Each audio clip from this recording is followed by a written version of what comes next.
परम प्रेम में श्री ठाकुर परम आराध्या जगत जननी श्री वर्मा परम पूज्य पाद श्री वर्दा परम पूजनीय वर्तमान आचार्य सचिदारा के श्री चरणों में कोटि कोटि प्रणाम। यहाँ उपस्थित अधर्यो दादा, जाजक दादा और सभी गुरु भक्तों, माताओं, बहनों को मेरा हार्दिक जय गुरु। आज का सत्संग दीपक श्रीवास्तव दा और उनकी धर्म पत्नी रश्मि माँ की बिटिया की जो शादी हुई थी उसके उपलक्ष्य में हो रहा है और इसीलिए उन्होंने यहाँ पे भंडारा भी किया है और सब लोग जो है यहाँ पे आए हैं तो बहुत अच्छा लग रहा है। ठाकुर जी की हम थोड़ी सी चर्चा करेंगे, ज़्यादा नहीं, क्योंकि यहाँ कुछ नए बंधु भी हैं और पुराने तो सब लोग ही हैं। ठाकुर जी का जो इतना ये मजमा लगा है, क्यों लगा है,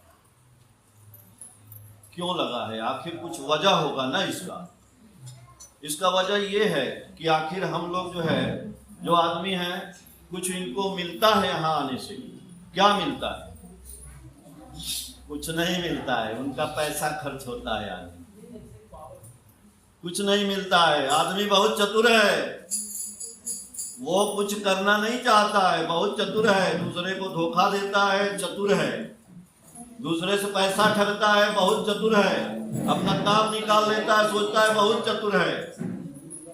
लेकिन आप देखिए उसके जीवन में उसका आनंद खो गया है, रास्ते से भटक चुका है, व्यभिचार में लिप्त है और वो चतुर है, दूसरे को ठगता है, सोचता है बहुत चतुर है। अरे क्या चतुर है भाई? आपकी परमात्मा से मुलाकात नहीं हुई, आपने भगवान को पहचाना नहीं, भगवान को जाना नहीं, भगवान के पास आया नहीं, करता है बहुत चतुर है। ये दुनिया में देख रहे हैं ना, अभी हमको बचना बहुत जरूरी है। ठाकुर जी का जो नियम है ना धर्म की बात, कि सबको बचाना, अपने बचना, इसको ही तो धर्म समझना। आप बचेंगे कैसे, पहले ये चतुराई आनी चाहिए आपके अंदर।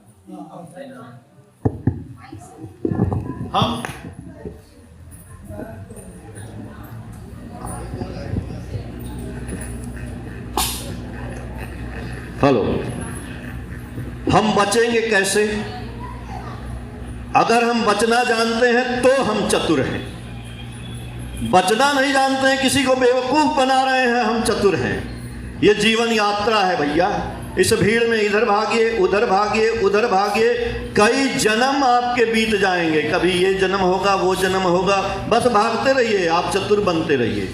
नहीं, चतुर वो है जो परमात्मा के पास पहुंच गया, चतुर वो है जो परमात्मा को पा करके उनके आनंद में लीन हो गया। तभी मैं बोल रहा था कि यहाँ लोग आए हैं ना, यहाँ आनंद के लिए आए हैं, यहाँ परमानंद के लिए आए हैं। ये पैसे से नहीं मिलता है, ये दिल से मिलता है, दिल से दिल का नाता जुड़ता है ना, तब मिलता है।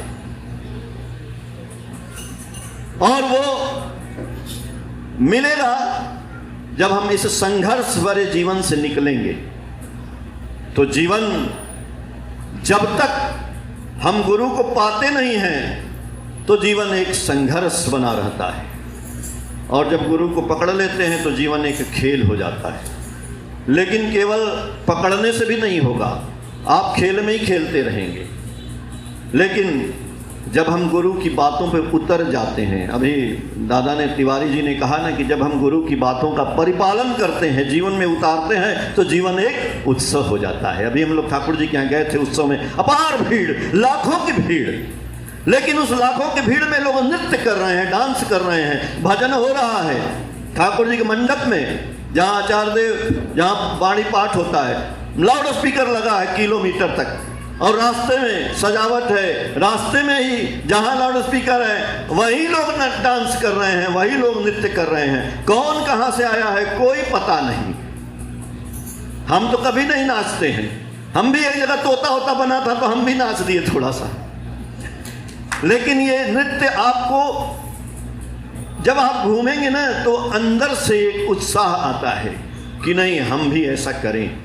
वो परमात्मा की आवाज़ होती है आपके अंदर से कि हमें क्या करना है, कैसे करना है। तो इसलिए हमें परमात्मा को तो पकड़ लिए, परमात्मा को पकड़ के हमारा चलना है, उठना है, बैठना है, कोई ज़्यादा नहीं, यही सब सीखना है। जो दादा बोले कि हम उनको पकड़ करके यदि उनकी बातों पे चलते नहीं हैं तो जीवन में हमारा उत्सव कैसे होगा, कैसे होगा।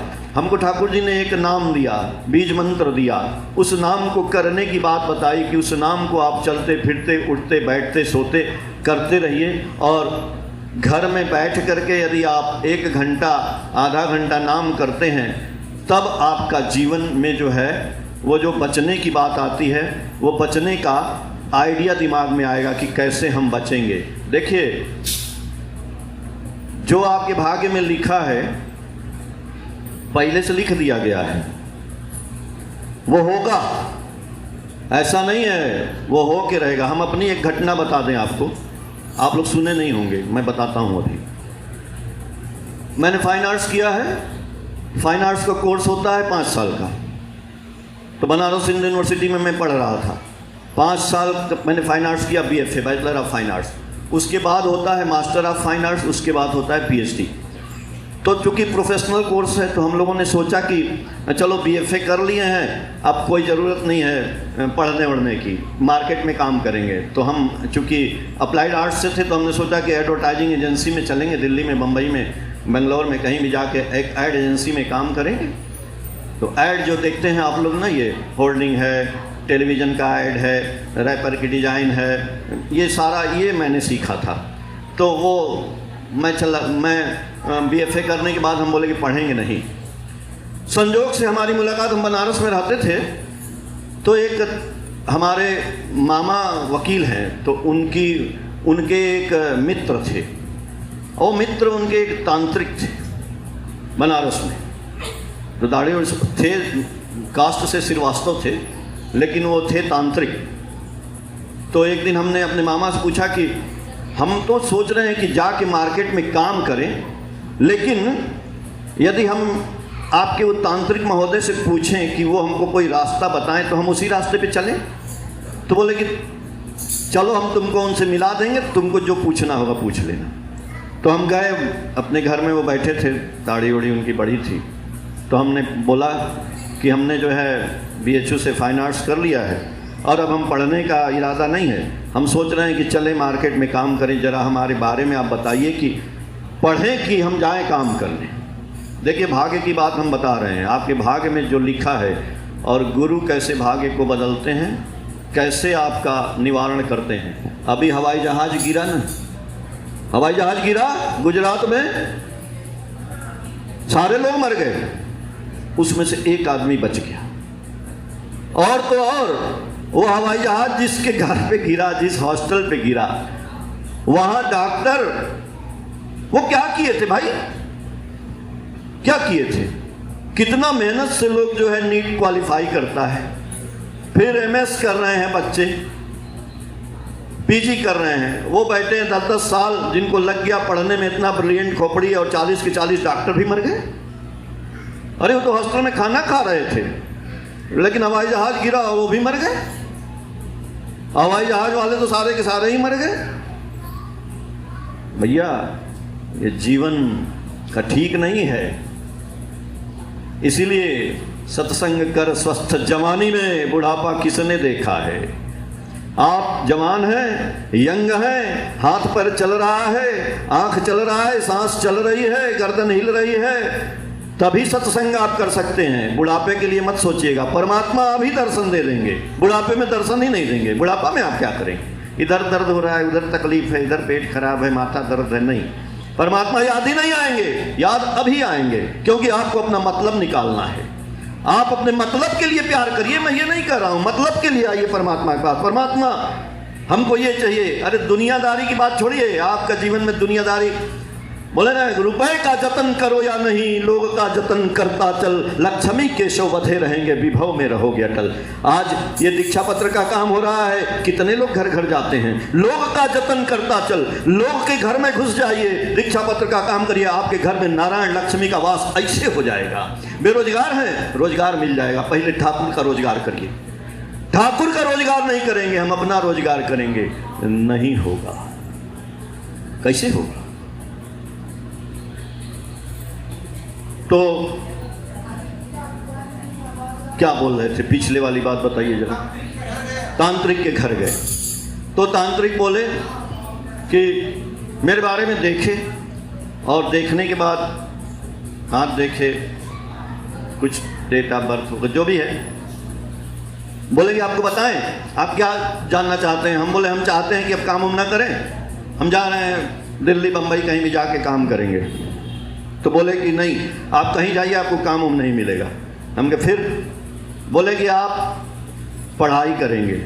हम कहे कैसे पढ़ेंगे, मैं पैसा वैसा थोड़े है मेरे पास। बोले नहीं, आपका मैं भाग्य बता रहा हूँ, आप पूरी पढ़ाई करेंगे जितना पढ़ाई होता है। तो हम कहे अच्छा जितना पढ़ाई मतलब? बोले कि हाँ MFA PhD साहब।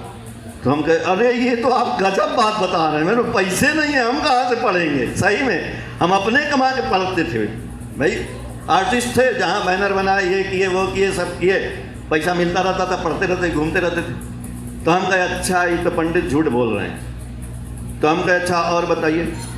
बोले और बताएं, आपको पढ़ेंगे एक आपको गोल्ड मेडल मिलेगा। हम कहे अच्छा गोल्ड मेडल भी मिलेगा, अच्छा और बताइए। बोले और बताएं, आपको गवर्नमेंट की नौकरी मिलेगी, एक नहीं दो मिलेगी, एक छोड़ेंगे एक पकड़ेंगे। हम कह रहे बाप रे बाप, चिड़िया बनाने वाले को गवर्नमेंट की नौकरी मिल जाएगी तो चमत्कार है बोल रहे हैं, और गोल्ड मेडल मिलेगा, ये भी बड़ी आश्चर्य की बात। फिर बोले कि और बताएं। हम क्या बताइए। बोले और आपको पहली नौकरी समुंदर के किनारे मिलेगी। हम कहाँ बनारस में बैठे हैं, कहाँ महाराज समुंदर के किनारे कहाँ पहुँच जाएंगे, हो ही नहीं सकता। बोले हम बता दिए, आपको जो समझना है समझिए। हम कहे यार ऐसे ही बोल रहे हैं। चले गए दिल्ली गए, बहुत एड एजेंसी में घूमे इधर उधर, तुरंत काम तो मिला नहीं। तब तक बीच में खबर आया कि भाई MFA का जो है एंट्रेंस एग्ज़ाम हो रहा है BHU में। तो हम कहे चलो दे देते हैं यार जाके। गए MFA में एंट्रेंस एग्ज़ाम दे दिए। तो उसमें सबका थोड़ी होता है, 2 4 5 लोगों का होता है, लेकिन मेरा हो गया। जब हो गया तो हम कहे अरे पढ़ ही लेते हैं यार, पढ़ लेते हैं। पढ़ने गए तो जो हमारे कॉलेज के डीन थे, तो 2 डीन थे मेरे कॉलेज में, 2-2 साल में एक प्रोफेसर डीन होता था, 2 साल बाद एक प्रोफेसर डीन होता था।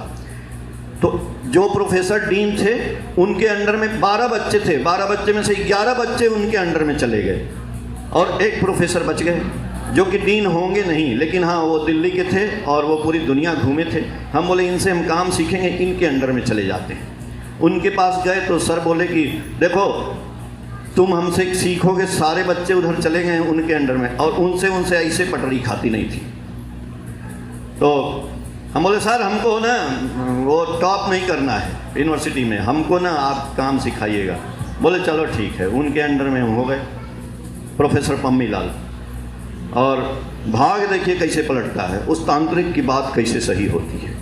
मैंने बोला, फिर उनके साथ मैं 2 साल उनके बच्चे थे नौकरी के, बस रिटायर होने में। तो डीन वो थे, तो बोले कि मैं तो अब डीन बनूंगा नहीं, इसलिए तुम टॉप करोगे नहीं, काम सीख लो बस। ठीक है। हम कहे ठीक है सर, ऐसा क्या है। तो उनके साथ उस समय उनकी एक मारुति 800 कार थी, पूरे यूनिवर्सिटी में एक ही थी। उनके कार में बैठते थे, हम लोग सर घूमते रहते थे। फिर जो है 1 साल मैंने काम किया रोड एक्सीडेंट दिल्ली पे, कैंपेन प्लानिंग पूरी। तो बाहर से जो आए लेक्चरर प्रोफेसर, उन्होंने जो पहले वाले डीन थे उनके बच्चे को टॉप करा दिया। लेकिन फाइनल ईयर में भगवान की लीला देखिए क्या होती है। 6 महीना बचा था, वो वाले प्रोफेसर को ब्रेन ट्यूमर हो गया। अब वो स्कूल ना कॉलेज आ नहीं पाते थे यूनिवर्सिटी में। वो वाइस चांसलर ने कहा कि नहीं, जो डीन बच्चे हैं उनको जो है डीन बना दिया जाए 6 महीना के लिए। अब हमारे डीन साहब जो है जिनके अंडर में थे वो डीन बन गए 6 महीना के लिए। हमको घर बुलाए, बोले अरे तेरा भाग्य बड़ा अच्छा है यार। हम कहे क्या सर। अरे मैं डीन बन गया 6 महीने में, तुमको टॉप करने से कोई यूनिवर्सिटी में रोक नहीं सकता, तुमको यहीं लेक्चरर बना के जाएंगे। हम कह अरे सर बड़ी कृपा होगी। वही हुआ, टॉप हम किए भाई। अब उनके वजह से ना आएगा आदमी, वो डीन हो गए तो टॉप किए, इतना बड़ा गोल्ड मेडल मिला, बनारस हिंदू यूनिवर्सिटी उस पर लिखा हुआ अभी है मेरे पास, किसी दिन दिखाएंगे आपको। ये तांत्रिक की बात सही कैसे हो रही हुई ना। फिर उसके बाद मैंने पीएचडी में एडमिशन भी ले लिया। पीएचडी होता ही नहीं था कमर्शियल आर्ट में। पहला मैं स्टूडेंट था कि पीएचडी के लिए शुरुआत कराई गई कि ये तुम नहीं करोगे तो हम लोगों का कैसे प्रमोशन होगा, रीडर कैसे बनेंगे, लेक्चरर प्रोफेसर कैसे बनेंगे। हमको पीएचडी कराई गई, वही लोग ज़बरदस्ती कराए। और फिर उसके बाद हम चले गए दिल्ली जाके एक एड एजेंसी में काम करने लगे। कुछ दिन काम किए, दिन रात काम होता था। तो वहाँ पे मैं बीमार हो गया। फिर लोग बोले तुम कर नहीं पाओगे, यहाँ पे बहुत काम है। हम के क्या करें? बोले कि अरे यार कोई टीचिंग जॉब में भर दो, कहीं हो जाएगा। हम के टीचिंग जॉब इतना आसान थोड़े है, पैसा रुपया कहाँ होता है यार। लेकिन भर दिए हमने, नवोदय विद्यालय केंद्रीय विद्यालय दोनों में भर दिया। और नवोदय विद्यालय में हम पूना में जाके इंटरव्यू दिए। पूना में दिए, 3 पोस्ट थी। नवोदय विद्यालय में मेरा हुआ। और कहाँ हुआ? रत्नागिरी में, जहाँ पे वहीं बगल में, स्कूल के बगल में समुंदर था 1 किलोमीटर पे। तांत्रिक की बात सही हुई। और वहाँ पे अम्मा भी गई थी। अब मेरी शादी हुई थी, नहीं ये भी गई थी। अब वहाँ हम लोग कोई बोलने ना है, किसी को लकड़ी का मकान था, कोई इकड़े तिकड़े पिकड़े। बाजार में जाए तो गोभी समझ में नहीं है क्या है, उठा कितने का है, इकड़े पिकड़े। ऐसा जगह समुंदर था। फिर 2 ही महीने बाद एक लेटर फोन आया। फोन नहीं था उस समय, किसी का फोन आया स्कूल में, बनारस से, कहाँ से, तुम्हारा केंद्रीय विद्यालय में हो गया, अलवर में, राजस्थान में। हम कहे जय श्री राम, भागो यहाँ से। जल्दी से वहाँ रिजाइन दिए, भाग गए हम लोग। इनको छोड़ दिए हम लोग, कहे आप लोग आ जाना। ये लोग बस से फिर बम्बई आए। बम्बई से हमारे मामा जी रहते थे, वहाँ से ये लोग दिल्ली आए। दिल्ली से हम जाके अलवर में ज्वाइन कर लिए। उस तांत्रिक की बात सही हो गई। नौकरी छोड़ के दूसरी नौकरी भी मिल गई, गोल्ड मेडल भी मिल गया, समुद्र के किनारे भी हो गया, सर्विस लगी। तो मैं इसलिए ये बात बताया कि आपके भाग्य में ये सब कुछ लिखा हुआ है। और आपके भाग्य में लाभ हानि, मान, यश, अपयश सब लिखा हुआ है। लेकिन उससे बचने के लिए सबसे बड़े गुरु के शरण में जाना पड़ेगा। सदगुरु शरणापन्न हो, सतनाम मनन करो, सत्संग का आश्रय ग्रहण करो। मैं निश्चय कहता हूं कि आपको अपने उन्नति के लिए सोचना नहीं पड़ेगा। ये ठाकुर जी की वाणी है। ठाकुर जी ने कहा है कि दीक्षा जानो दक्ष करती, प्रीत दीप्ति करे प्राण, कूट कौशली अनुशीलन से कृति, तीर्थ में कराए स्नान। इसलिए भाई, बंधु, माता, जितने लोग हैं, आप लोग यदि ठाकुर जी को ग्रहण किए हैं तो सुबह शाम प्रार्थना करिए, नाम जप करिए, इष्टवृत्ति करिए और उनका पालन करिए जो जो बोले हैं। और जो लोग दीक्षा नहीं लिए हैं वो तुरंत, आज करे सो काल कर, काल करे सो अब, पल में परलय होएगी, बहुरी करोगे कब। Don't put off till tomorrow what you can do today. Thakur ji सबका मंगल करें। जय गुरु।